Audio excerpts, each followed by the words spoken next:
And welcome to the Double Fall Podcast. I'm one of your co-hosts, Will.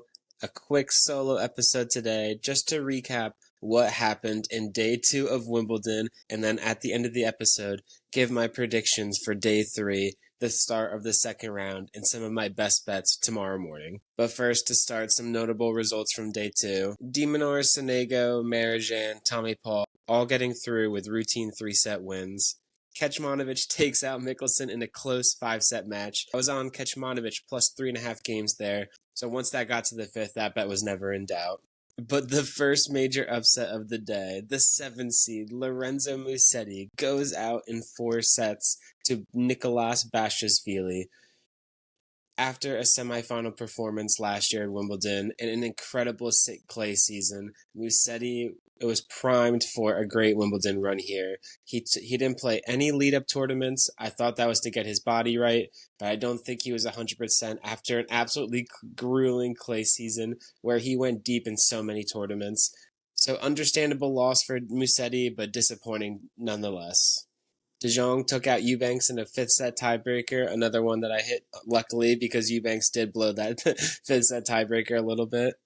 And then probably the most disappointing result for the Double Fall podcast, Denis Shapovalov somehow just lost to Novotny on grass.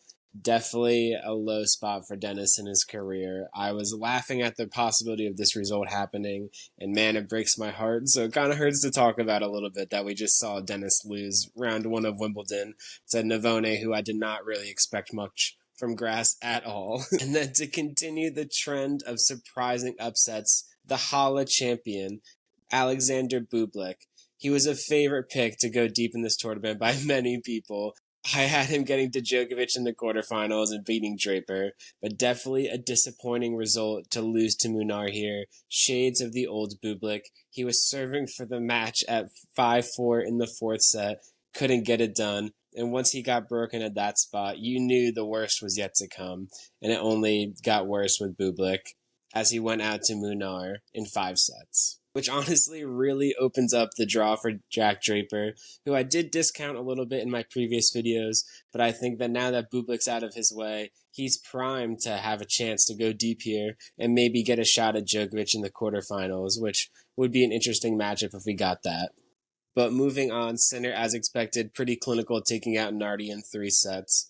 And then one of the matches that had to end due to the curfew rule, don't get me started, I was a little upset. Taylor Fritz, however, was not bothered by the stoppage. Thankfully, he still did get through against GMP in that 5th set, winning that 5th set 6-4. So now that all of the seeds in Fritz's draw, Sasha, Medvedev, Berrettini, they're all out of his way. Now the draw is completely opened, and Fritz is a big favorite to get out of this section and to meet Carlitos in the semifinals.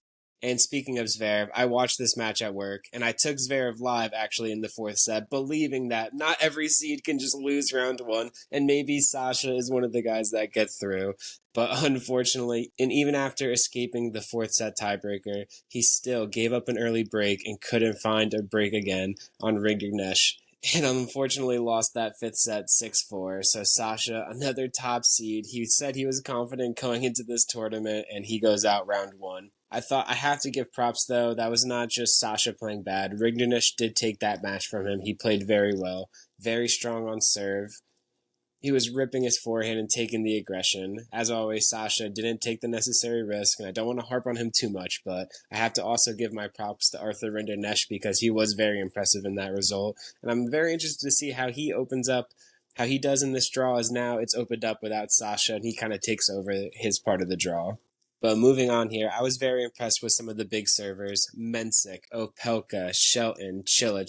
They all were very impressive in their round 1 matchups. And then what we knew was inevitably going to be a blockbuster. Monfils somehow entertains, as he always does, and upsets Ugo Humbert in a 5th set thriller. Man, does Monfils always know how to put on a show. And watching a Gael Monfils match absolutely never disappoints. The last major result was Djokovic, as he always does, drops a set. It was very hot conditions in Wimbledon today. So as I normally do blame him for taking these medical timeouts just to get breaks in matches, especially when he's losing. I did understand this one with the tough conditions out there, but he did drop a set to Alexander Mueller, who's been having an incredible season. But as Djokovic does, he takes these early rounds and he uses more of a tune-up and, to get into form and prep for these later round encounters. So as always, Djokovic dropped a set in one of the early rounds, but I wouldn't make too much of that result at all. And now let's rapid fire go through our predictions for tomorrow. And then at the end, we're going to give our best bets for day 3 of Wimbledon. Nicolas Jarry coming off an upset win over Holger Rune. If he can continue serving well, it's going to be tough for Lerner Tien. I think Lerner, if he uses his leftiness well, makes Jarry move. That could be an interesting contest. I think that one goes 4 or 5 sets, but I kind of like the big serving of Jarry and the veteran experience on grass to get through that in probably 4 or 5 sets. Another interesting matchup is Cam Norrie versus Frances Tiafoe. Tough to go against the home favorite in Norrie here, but Frances is a gamer. He shows up at slams. Frances has one of the best slice serves on tour, and that is quite the weapon on these grass courts. He's going to be able to attack Norrie's backhand, and I just trust Frances's talent too much, so I do think he gets over Norrie in that matchup. And as always with Felix, another interesting matchup with Struff. Going to be a lot of holds. Both these guys have very strong forehands, very strong on serve. So that could honestly go either way if Struff can turn back the clock and make it like 2023. But I think Felix probably has a little bit too much for him and gets through that 1 in 4. And then another 2 interesting matchups that I want to talk about. I only really want to touch on all the matches that I plan on watching because in second round, with so many matches on, I'm going to be at work. I really can't get to watch all of these matches. So I only really want to highlight here the best matchups and the one that I would want to tune in for. And the next interesting matchup that I want to touch on, Botic van de Zandschulp took out Arnaldi, kind of rebounded his year a little bit, but now he gets a very dangerous Davidovich Fokina. Interesting matchup. I'm not going to bet this one because I really never know what to expect from Fokina. He plays very high or very low. And Botic, kind of similar. It really depends how he's serving that day. Sometimes his confidence wavers throughout sets and throughout matches. So I don't really know what to expect too much in this one. Probably going to go over 5 sets and be a wild match. But I think Fokina does get that because I trust his forehand a little bit more on the grass. But we'll see how that one goes.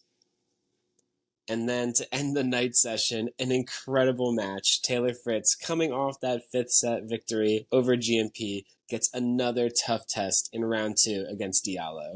Diallo is one of the hottest names during the grass season after winning the Mallorca Championship recently, but I honestly just give too much credit to Taylor on grass. He was this close to making the semifinals last year against Musetti. He was very impressive to get through that GMP contest. And I think the way that Taylor's game right now is playing, he's regaining confidence. He seems to be healthy, which I think was the issue earlier in the year. It wasn't due to poor form, it was due to injury. So now that his body's finally right, he's on a comfortable surface, and now he has confidence coming over that 5-set win, where it really shouldn't have many physical concerns. I do like Fritz to get through Diallo here. It should be a close contest, and I think people are maybe going to take Diallo spread or over because of all this recent results for Diallo, but I wouldn't be surprised if Taylor handles him here. He matches him on serve, and I think Taylor's forehand is the best weapon on the court. He knows how to manage his backhand well and find his forehand, so I do think that Fritz gets through Diallo in the night session and continues as the favorite to make it out of this quarter. And then, to finish the episode with my bets for day 2, in the morning session, Jenson Brooksby versus the wonder kid, João Fonseca.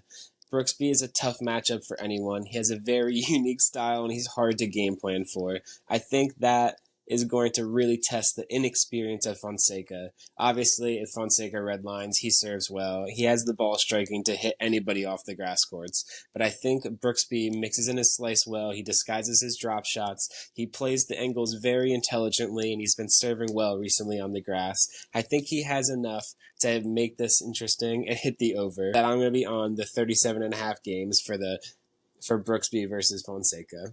The next bet I like, Rublev versus Lloyd Harris, over 39.5 games. I don't really trust Rublev with his lack of confidence these days to make any encounter easy. Lloyd Harris, he really impressed me against Zizou Bergs in the first round. He seems to refound his grass form after returning to tour here. I think he has the big serve, the pedigree on grass, the big forehand, excellent solid backhand to match Rublev. I see a lot of tight sets, 4 or 5 sets, and this to be a very tight, close contest. So I actually like the over 39.5 games here because I think we're going to see a crazy contest. And then my last play, Kamil Mahajek. In the first round, he took out Matteo Berrettini, coming off the recent injury struggles, but I thought he really impressed me in that 5-set win. And I'm going to take his money line plus 115 against Ethan Quinn. I think Mahajek is a very solid player. He's on coming off a losing streak going into Wimbledon. He had the 13-month suspension, so he hasn't really had the results to back up how good of a player he is. And I think that people and the public is going to eat alive this Ethan Quinn as a slight favorite. They saw that he's played more recently on grass and had these results. But if you watch the actual tennis, Kamil Mahajek, he's a better tennis player than Ethan Quinn. I can promise you that. And since the books are giving us a plus money dog line here, I'm going to be eating that up all day. So those are my 3 best plays for Wimbledon Day 3. We're 7-1 if you've been following my Twitter plays, so let's try to stay hot here. I love talking tennis. We're going to regroup probably tomorrow, hopefully have a special guest on. But don't forget to follow at Double Fall Pod on Twitter to not miss out on any updates. Don't forget to like and subscribe to not miss out on any of these new Wimbledon videos coming out soon. We're going to keep the tennis content coming. Thank you all for listening, and I can't wait to watch some tennis tomorrow.